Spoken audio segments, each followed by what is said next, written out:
Mari terbenam, beri semangat baru untuk jiwaku, beri kicauan merdu untuk hidupku. Ini ku bertahan,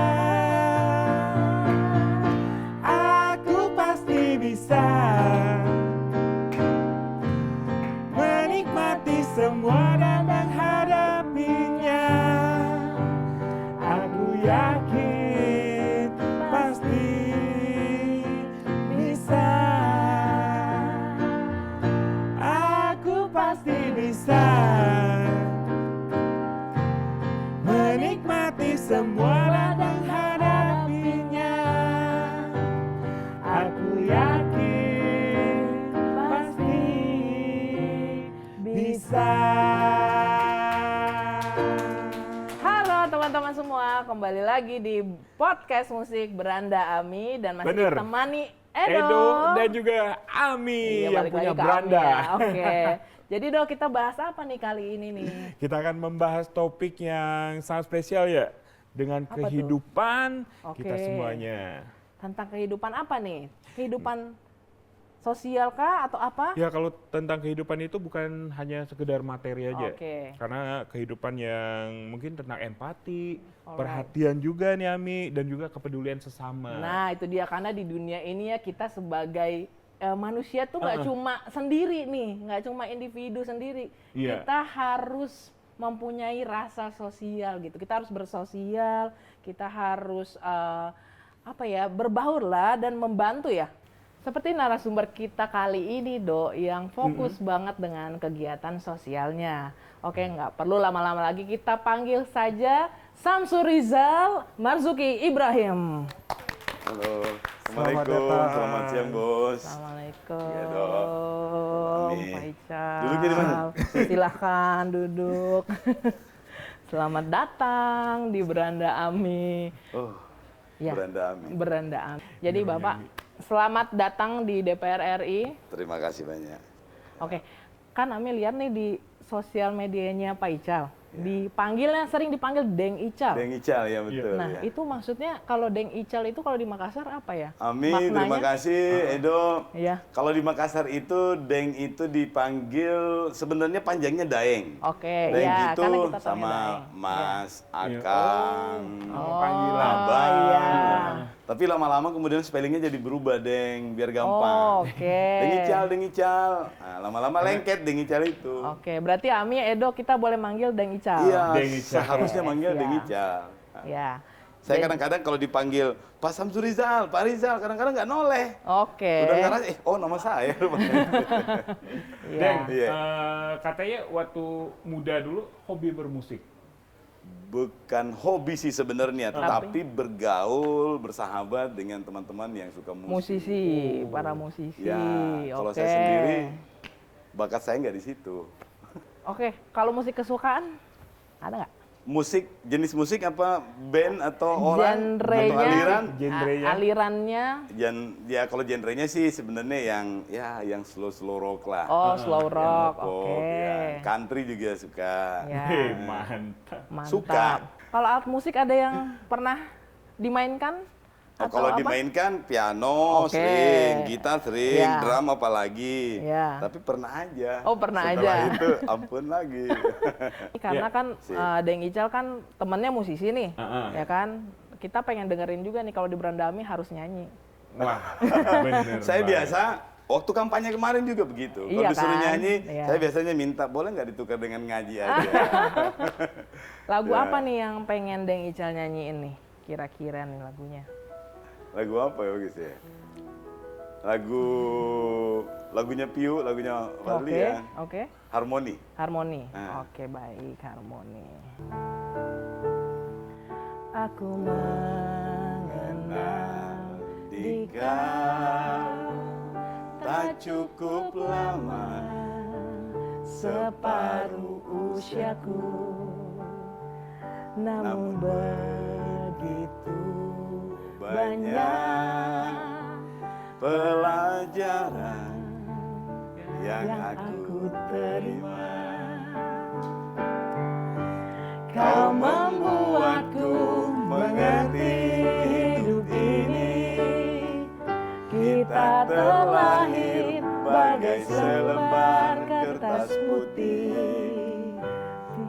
biar ku lukis dengan tinta pesan damai yang terwujud harmoni. Wow, ada cerita nggak Deng Ical dengan lagu ini? Kalau ini lagu ini tidak punya cerita spesial, Oke, tetapi oke. lagu ini sering sekali dinyanyikan oleh sahabat saya Ya. yang vokalisnya Padi Ribon. Oh. Jadi lama-lama ini kita juga dengar-dengar. Iya. Lama-lama. Makanya. Wes. Ya, setiap Tuh. Fadli pulang Ya. ke Makassar. Ya. Jadi kalau kita lagi ngopi-ngopi, kadang-kadang dia Harmoni. nyanyi ini. Jadi lama-lama kita ikut. Lagu Lama-lama suka ya? harmoni. Jadi lama-lama suka ini. Iya. Oke. Sejak sekolah, Hah? SMA, banyak teman di situ yang Ya. teman-teman pencinta alam, Ya. teman-teman musisi. Nggak tahu, passionnya aja yang rasanya kena. Kok berpikiran bisa masuk ke dunia politik itu bagaimana perjalanannya? Jadi ceritanya tidak terlalu panjang. Oke. Waktu kuliah banyak dipercaya oleh teman-teman pegang organisasi. Jadi saya ketua Yes. himpunan, ketua study club, Ya. terus ketua senat fakultas, terus ketua senat universitas. Banyak banget ya. Kemudian Ya. berjenjang. Yes, ya. yes. Setelah itu tinggalkan semuanya karena Oh, masuk di oke. bisnis, duduk di Ya. bisnis. Tahun 94 saya masuk 91. Terus 94 udah kelar kuliahnya dan akhirnya jadi konsentrasi ke bisnis. Nanti setelah tahun 97 akhir kemudian dipanggil, diundang, ditemuin lah ya, ditemuin Ditemuin. sama pembantu rektor 3. Cal begini, harus selesai dulu, enggak usah Mi Pak. Saya bilang enggak usah Prof. Kenapa? Saya tidak pakai ini sarjananya. Saya udah cukup lah cari duit di sini Mi. Ya, Sudah ya, cukup. ya, ya. Tapi ternyata beliau sampaikan jangan karena Deng Ical ini aktivis. Ya. Nanti kalau enggak sarjana apa orang bilang? Oke. Apa kata dunia nanti kalau Yes, benar, mantan benar. ketua senat terus enggak sarjana? Tanggung jawab itulah yang kemudian membawa saya masuk kembali ke kampus, Ya. diselesaikan dengan damai. Alhamdulillah bisa selesai. S1? S1. Wah, Nah S1 itu karena Oke. diselesaikan dengan damai, saya juga ngerasa, aduh ini mah bukan saya, masa diselesaikan dengan damai. Waduh, Tapi ya, karena itu kemudian pengen membuktikan, akhirnya Ya. lanjut ke S2, lanjut sampai ke S3. S3, ya. Karena itu pula kemudian terpanggil untuk Menjadi aktif dosen di nih. pendidikan, akhirnya Pendidikan. kemudian jadi dosen, Jadi dosen. bikin sekolah, Jadi alhamdulillah. dosennya sampai sekarang nih. Sampai sekarang kalau ini itu. gara-gara perjalanan yang dipaksa oleh Senat ya? Disuruh lulus kuliah. Iya. Dipaksa Dan oleh WR3 pada zaman Oh, itu. oke. Jadi saya sampai hari ini sangat berterima kasih sama Ya. namanya Prof. Syarifuddin Wahid. Iya. Beliau seorang profesor dokter. Ya. Dan alhamdulillah hari ini saya udah punya kampus, sudah Wah, punya sekolah, keren. udah punya Luar biasa. Sebelum lanjut lagi Deng Sip, Ical, kita iya. nyanyi lagi. Waduh. Kita nyanyi lagi ya. Ada tutur kata terucap, ada damai yang ku rasakan bila sinarnya sentuh wajahku, kepedihanku pun terhapuslah.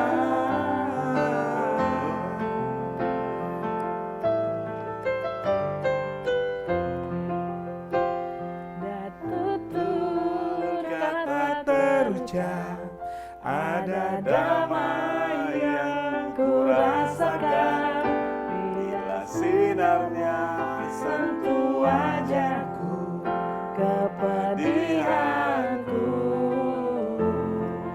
usai sudah.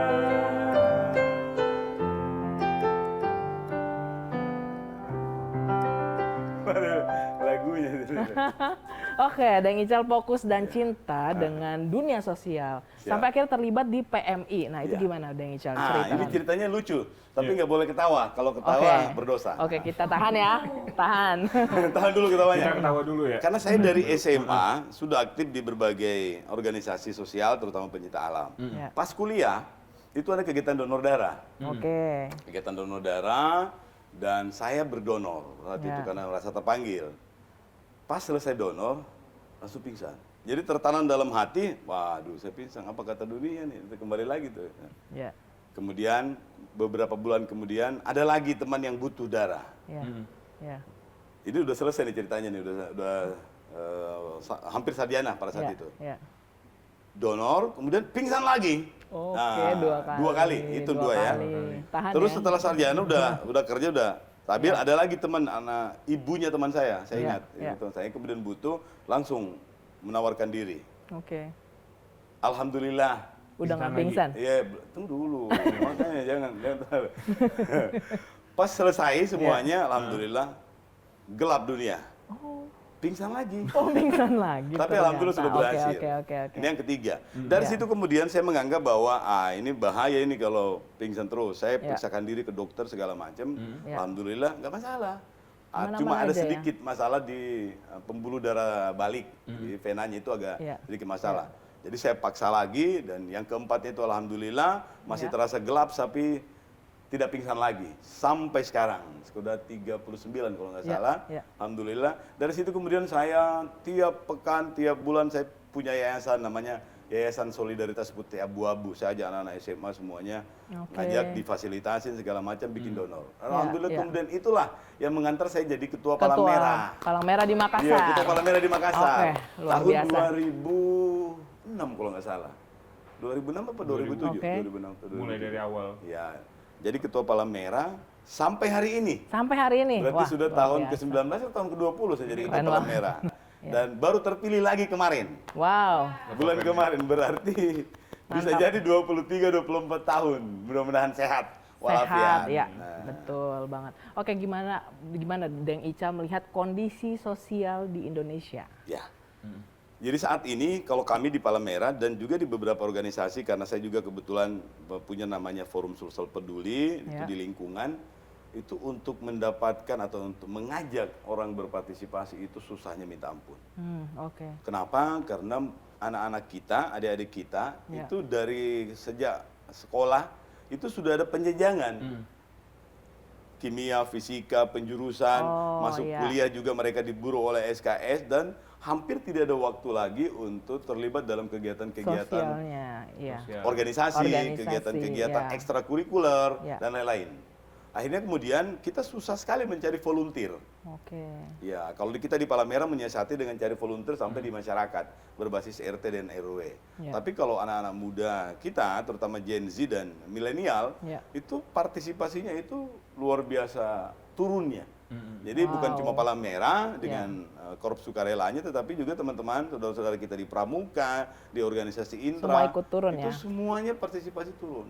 Yang semakin selfish, dunia semakin selfish, ini Ya. kan harusnya kita butuh, tetapi kondisi sistem pendidikan juga turut berpengaruh di situ. Oke. Makanya nanti mudah-mudahan nanti Mbak Ami, Edo bisa membantu kita untuk merubah Amin, sistem amin. pendidikan kita itu yang lebih adaptif dengan dunia kemanusiaan. Yes. Ya. Oke, Deng Ical, bagaimana Iya. Deng Ical melihat ya rasa empati nih, Iya. empatinya generasi muda saat ini gitu. Iya. Sebenarnya empati itu menurut saya tidak berkurang karena itu adalah Oke. kekayaan budaya bangsa Indonesia, Budaya kita tetapi ya. merefleksikannya itu, memperlihatkan itu, mengimpresinya itu, yang anak-anak muda kita itu tidak tahu bagaimana caranya. Oke. Iya, karena mereka tidak punya organisasi, Ya. mereka dikungkung, dibatasi oleh waktu. Sekarang 5 hari sekolah, Ya. jam 7 sampai jam setengah 5 sore misalnya. Nggak ada waktu lagi untuk mereka bisa beraktivitas sosial, Ya. untuk mengasah atau berorganisasi, berinteraksi. Akhirnya itu juga mungkin. Ya. Saya juga bukan penelitian ya, jadi Ya, ya. saya nggak bisa mengklaim. Tetapi pada dasarnya anak-anak kita itu juga punya empati dan kepedulian yang tinggi. Yes. Karena hampir semua platform media sosial yang memberi kesempatan untuk berpartisipasi itu nggak pernah sepi.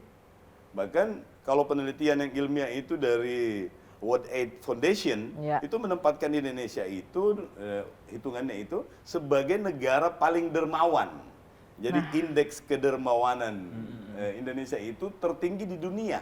Jadi kan Indonesia itu terkenal sebagai yang ramah ya, maksudnya Iya, orang-orangnya termasuk ramah, yang ramah. gitu kan. Jadi indeks keramahan juga paling tinggi, indeks Iya. kedermawanan. Nah ini indeks kedermawanan ini kan kadang-kadang kita nggak perlu ketemu orangnya, Nah, kita kirim iya. sumbangan aja, kita kirim donasi aja. Nah itu yang paling ya boleh dibilang tidak terukur. Kalau keramahan itu kadang-kadang kalau kita ketemu orang senyum, menyapa dan Iya, lain. Tapi kalau benar. kedermawanan itu kadang-kadang kita nggak tahu di Palestina, nggak tahu orang korban di mana, Iya. kita kirimin duit.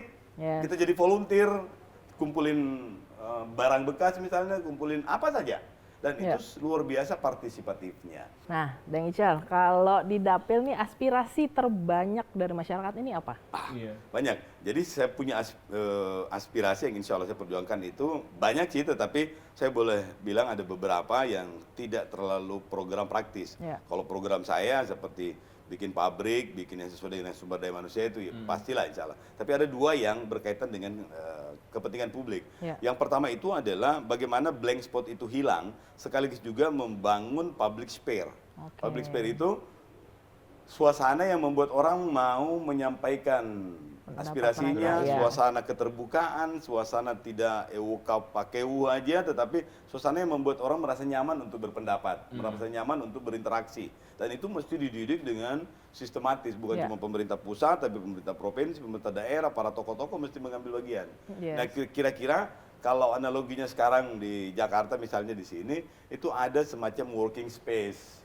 Orang Yes. nyaman di situ, dia bisa kerja, orang bebas menyampaikan sesuatu tentu dengan takaran-takaran dan simbol-simbol dengan koridor-koridor tertentu. Yang kedua itu adalah gelanggang remaja. Oke. Gelanggang remaja itu karena zaman now ini intrusi informasi itu nggak bisa ditahan lagi. Internet siapa aja bisa ngakses. Ya. Teorinya adalah kalau kita mau orang itu baik, maka mesti diseimbangkan yang masuk. Ya. Yang masuk yang di kiri itu kan udah nggak bisa dibendung nih, gitu ya. Informasi itu mereka sudah self access, bisa akses mana-mana. Diberikan juga perimbangan. Yes. Jadi yang negatif, anggaplah yang negatif 50, mesti juga yang positif 50. Kalau boleh 50 ini ditambahin dikit jadi 55 jadi dominan. Iya. Maka frame-nya menjadi lebih positif. Iya, Ya. benar. Nah, gelanggang remaja itu adalah tempatnya ketemu dalam suasana yang positif. Jangan Benar. ketemunya itu di kafe, di tempat ngumpul sama geng. Jadinya Kalau ngegosip gelanggang ya. remaja, kalau ilmu saya dapat istilah dari seorang profesor itu, kalau gelanggang remaja itu tempatnya buku pesta dan cinta ketemu. Wah. Tapi di dapil Asik kan?